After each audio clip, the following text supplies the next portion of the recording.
Ketemu lagi di channel Amakiwan. Kali ini kita coba membahas teknik penyajian data. Ini merupakan materi ketiga dari biostatistik. Penyajian data ini merupakan salah satu kegiatan dalam pembuatan laporan hasil penelitian yang telah dilakukan agar dapat dipahami dan dianalisis sesuai dengan tujuan yang diinginkan. Data yang disajikan harus sederhana dan jelas agar mudah dibaca oleh siapapun.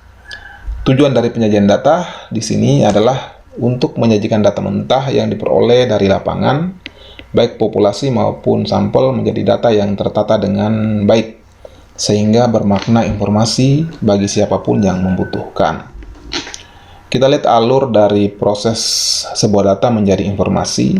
Di sini melalui 3 tahap, yaitu input, proses, dan juga output. Input ini adalah data mentah yang kita peroleh dari lapangan. Kemudian setelah kita dapat data dari lapangan, kemudian kita proses agar bisa menghasilkan sebuah informasi. Proses ini bisa manual, bisa menggunakan aplikasi bantu. Output ini perlu kita sajikan dengan berbagai cara agar dapat bermakna informasi. Di sini bisa kita sajikan dengan tulisan, tabel, grafik, diagram, ataupun gambar. Jenis-jenis cara penyajian data di sini yang pertama adalah tulisan atau tekstual. Penyajian data dalam bentuk tulisan sebenarnya merupakan gambaran umum tentang kesimpulan hasil pengamatan. Dalam bidang kesehatan, penyajian data dalam bentuk tulisan hanya digunakan untuk memberikan informasi. Sebagai contoh, seorang direktur sebuah rumah sakit memberikan informasi tentang kondisi rumah sakit yang dipimpinnya. Misalnya dia memberikan informasi bahwa pasien yang menjalani rawat inap di rumah sakit X jumlahnya meningkat dari tahun ke tahun hingga tidak tertampung dan sebagian besar terdapat di bagian penyakit dalam. Nah, ini kira-kira penyajian data dalam bentuk tulisan. Yang kedua, tabel distribusi frekuensi. Sebuah tabel minimal ada nomor tabel, ada nama tabel, kemudian tabelnya itu sendiri, dan yang paling bawah adalah sumber data. Sumber data di sini adalah dari mana data yang kita peroleh untuk mengisi tabel tersebut. Nah, sebagai contoh tabel distribusi frekuensi, kita lihat di sini. Tabel 5.1 jumlah kunjungan di poli rawat jalan berdasarkan jenis kelamin di Rumah Sakit X tahun 2020. Kemudian di sini terlihat ada kategori yang tadi adalah jenis kelamin. Kemudian jumlah persentase di sini ya. Kemudian sumber datanya adalah data hasil penelitian. Di sini kita lihat jumlah laki-laki ada 1.562 orang dengan persentase 46,7. Kemudian perempuan ada 1.784 dengan persentase 53,3. Total pasien yang berkunjung di poli rawat jalan ini adalah 3.346 orang. Nah, ini adalah contoh tabel frekuensi atau distribusi frekuensi. Kemudian yang berikut adalah grafik atau diagram. Grafik atau diagram ini adalah merupakan cara penyajian data secara ringkas, biasanya menghubungkan antara variabel bebas X dengan variabel tidak bebas atau Y, atau absis dan juga ordinat. Untuk data kualitatif, biasanya disajikan dengan diagram batang, diagram gambar, atau diagram lingkaran. Kemudian untuk data kuantitatif biasanya disajikan dengan histogram, poligon, ogive, garis, scatter diagram. Ya. Kita lihat yang pertama adalah diagram batang atau bar diagram. Diagram batang ini umumnya digunakan untuk menggambarkan perkembangan nilai suatu objek penelitian dalam kurun waktu tertentu. Cirinya, yang pertama berbentuk persegi panjang. Kemudian yang kedua menggambarkan nilai pengamatan dan frekuensinya. Kemudian yang ketiga, tinggi atau panjang batang menggambarkan frekuensi. Kemudian 4. Nilai pengamatan terdapat pada sumbu X. Kemudian yang kelima, frekuensi pada sumbu Y. Nah, dari cara penampilan balok-baloknya, bar diagram ini dibagi menjadi 3. Yang pertama adalah single bar, kemudian yang kedua multiple bar, dan yang ketiga subdivided bar. Nah, kita lihat contoh dari single bar di sini. Batangnya terpisah. Sumbernya adalah data hasil penelitian. Ini contoh single bar, bentuknya adalah vertikal. Kemudian juga sama single bar tetapi bentuknya horizontal. Nah, kemudian yang berikut adalah multiple bar. Jadi dia tidak terpisah tetapi digabung, ya. Ini yang vertikal, kemudian yang horizontal juga sama. Kemudian yang berikut, yang ketiga adalah subdivided bar. Jadi satu batang ini ada 3 komponen, bisa lebih, tergantung dari jenis pengamatan yang kita lakukan. Nah, di sini kita lihat batangnya terpisah. Sini batangnya terpisah. Namun satu batang ini berisi beberapa jenis pengamatan. Di sini ada IUD, ada suntikan, ada pil.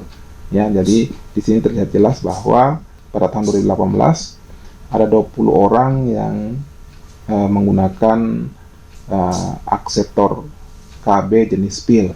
Kemudian ada 45 orang menggunakan akseptor KB jenis suntikan. Kemudian ada 35 orang yang menggunakan akseptor KB jenis IUD. Ini contoh subdivided bar berbentuk vertikal. Ini contoh yang berikut dengan data yang sama tetapi bentuknya adalah horizontal. Nah, kemudian yang berikut adalah diagram gambar atau piktogram. Nah, diagram gambar atau piktogram ini adalah diagram yang digambarkan sesuai dengan objek-objeknya. Seperti ingin menunjukkan jumlah penduduk dengan menggambar orang, ataupun menggambar penyakit jantung dengan menggambar jantung. Sebagai contoh misalnya jumlah penderita penyakit jantung koroner yang dirawat di Rumah Sakit X tahun 2018 sampai dengan tahun 2020. Nah, di sini kita lihat pada tahun 2018 ada 2 gambar di sini, artinya ada 2 penderita. Kemudian pada tahun 2019 ada 3 gambar jantung di sini, artinya ada 3 penderita. Kemudian tahun 2020 ada 5 gambar di sini, ya, artinya ada 5 penderita. Totalnya adalah 10 penderita, ya. Kemudian yang berikut adalah diagram lingkaran atau disebut juga dengan pie diagram atau diagram pinca. Ini digunakan untuk menyajikan data dengan skala nominal dan juga ordinal, atau disebut juga dengan data kategori. Luas satu lingkaran adalah 360 derajat. Kategori dalam lingkaran adalah dihitung dengan rumus N kecil per N besar dikali 360 derajat. Ini untuk menghitung sudutnya. Kemudian kalau kita mau menghitung persentase, maka kita hitung dengan N kecil per N besar kali 100%. Dalam lingkaran tadi terdapat sejumlah juring-juring. Masing-masing menggambarkan satu kelompok nilai pengamatan. Besarnya sudut dari juring mempresentasikan frekuensi nilai pengamatan. Kita lihat contoh misalnya di sini, ya. 5 jenis penyakit menular terbanyak di Kelurahan X tahun 2020. Di sini ada penyakit diare, TBC, campak, DBD, cikungunya.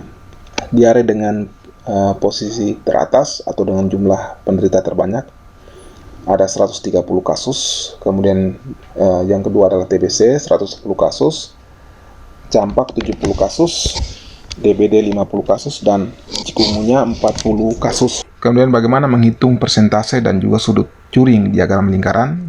Yang pertama adalah penyakit diare di sini dengan jumlah kasus tertinggi, yaitu 130.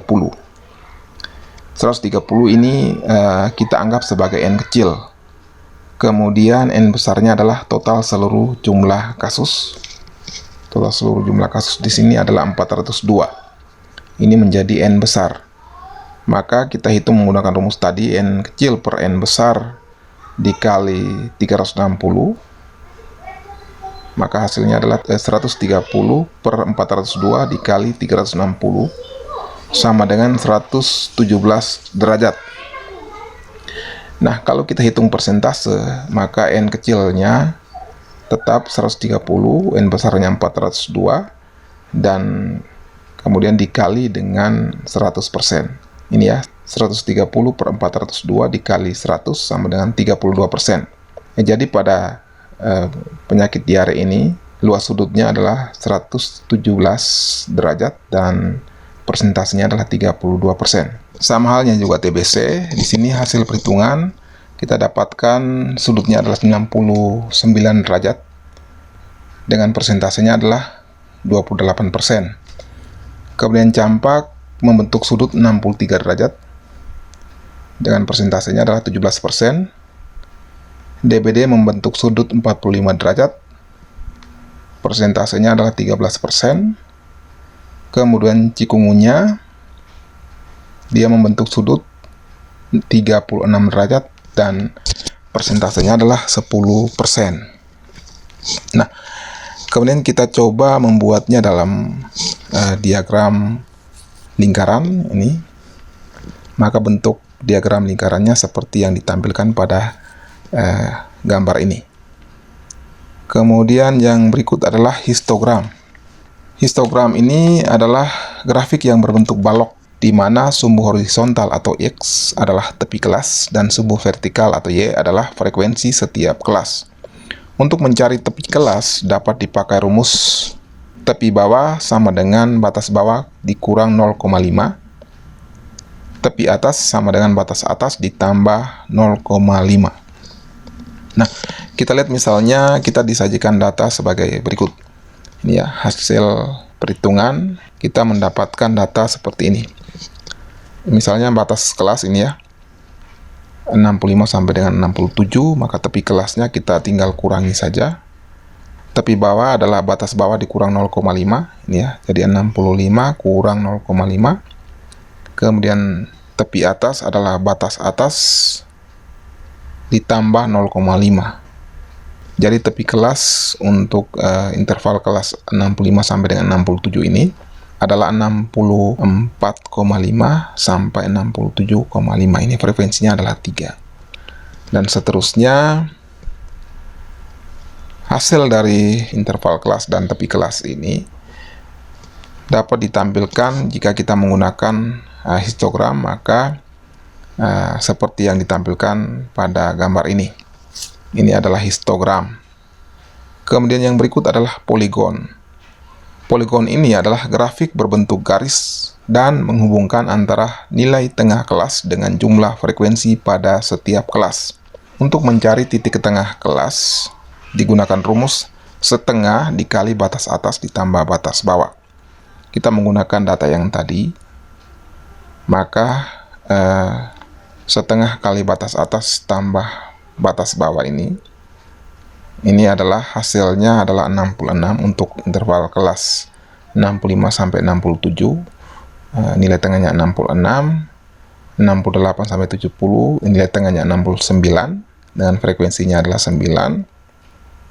Dan seterusnya, yang terakhir adalah 80 sampai dengan 82, ini nilai tengahnya 81 dengan frekuensinya adalah 5. Nah, maka data ini dapat kita buatkan grafik poligon seperti pada gambar ini. Jadi kita menghubungkan nilai tengah kelas setiap data ya. Setiap data kita hubungkan nilai tengah kelas. Kita berangkat dari sini, naik, kemudian seterusnya semua kita hubungkan nilai tengah kelas. Oke, berikut adalah kurva Ogive. Ini merupakan diagram garis yang menunjukkan kombinasi antara interval kelas dengan frekuensi kumulatif kurang dari dan lebih dari. Misalnya data interval harga alat kesehatan.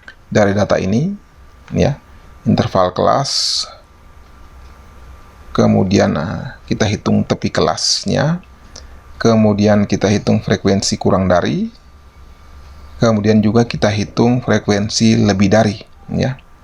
Nah, oke. Hasil dari perhitungan ini kita buatkan kurva Ogilvy yang dapat ditampilkan pada gambar ini, ya. Jadi ada titik potong di sini, ya. Ini merupakan frekuensi kumulatif kurang dari ini. Kemudian ini adalah frekuensi kumulatif lebih dari. Nih. Kemudian yang berikut adalah line diagram. Line diagram ini untuk menampilkan data diskrit maupun data kontinu. Line diagram ini pun lebih tepat untuk menggambarkan perubahan data dari waktu ke waktu. Sebagai contoh misalnya kita lihat di sini jumlah kasus DBD di RWX tahun 2020 dari periode bulan Januari sampai dengan bulan Desember tahun 2020 dengan jumlah kasus seperti yang ditampilkan pada gambar ini. Nah, dari data ini kita bisa membuatkan diagram garisnya, ya. Ini adalah diagram garis jumlah kasus DBD di RWX tahun 2020. Pada tampilan ini dapat kita lihat titik tertinggi di sini adalah merupakan puncak dari kejadian DBD, yaitu jumlah kasus tertinggi yaitu 350 kasus, ya. Oke. Kemudian yang berikut adalah scatter plot. Scatter plot atau juga diagram pencar ini adalah diagram yang menunjukkan tingkat hubungan atau korelasi di antara dua faktor, yaitu variabel independen dan juga variabel dependen. Scatter plot ini lebih cocok untuk menampilkan data kontinu. Sumbu X merupakan variabel independen dan juga sumbu Y merupakan variabel dependen. Dilihat dari sebaran data maka ada 7 model pengambilan keputusan di sini, ya. Yang pertama di sini adalah perfect positive correlation atau hubungan antara variabel independen dan juga variabel dependen ini adalah merupakan hubungan yang sempurna atau ada korelasi yang sempurna. Nah, kemudian yang kedua high positive correlation jika sebaran datanya seperti pada tampilan ini. Kemudian yang ketiga adalah low positive correlation, artinya di sini ada hubungan tetapi hubungannya adalah lemah atau rendah. Kemudian yang keempat adalah tidak ada korelasi. Ini sebaran data seperti begini berarti tidak ada korelasi. Kemudian yang kelima di sini low negative correlation atau ada hubungan yang negatif tetapi hubungannya lemah. Kemudian yang keenam, di sini kita lihat gambarnya, hubungannya terbalik dari high positive correlation. Di sini high negative correlation, hubungan negatif yang tinggi, sini, ya. Kemudian yang terakhir adalah perfect negative correlation, hubungan negatif yang sempurna, di sini, ya. Jadi ada 7 pengambilan keputusan, sangat tergantung dari sebaran data pada diagram ini. Oke, baik, sekian penjelasan dari saya terkait dengan teknik penyajian data. Sampai ketemu lagi di video-video tutorial selanjutnya. Sekian dan terima kasih.